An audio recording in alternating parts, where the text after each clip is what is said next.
I was more comfortable talking to clients about things like fees.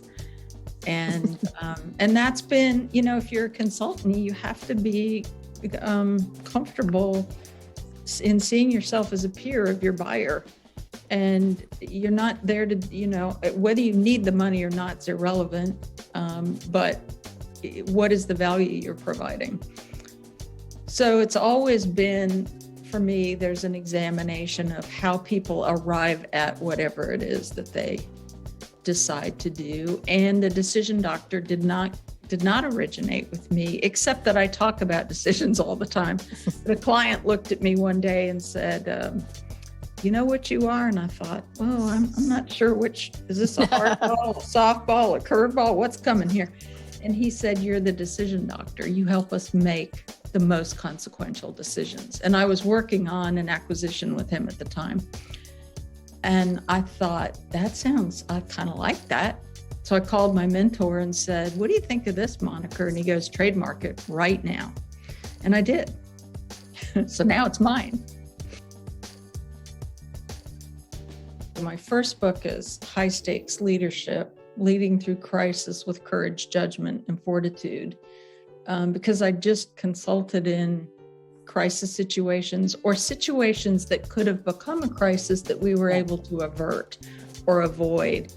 And I began thinking about the leaders and the leaders who did well in a crisis, like Frank Blake when the Home Depot got hacked, and what Frank did after that is just a model of what a leader should do.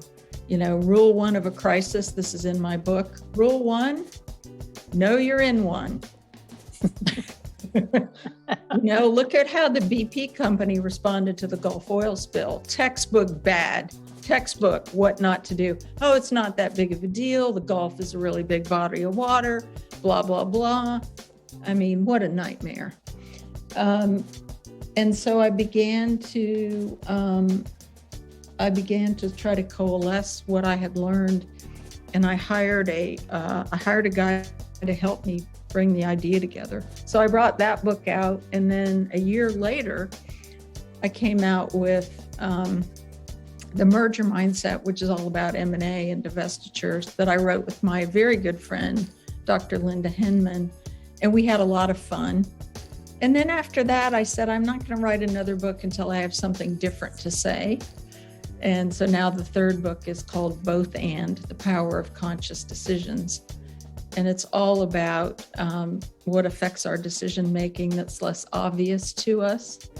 And how it, let me put it in science speak.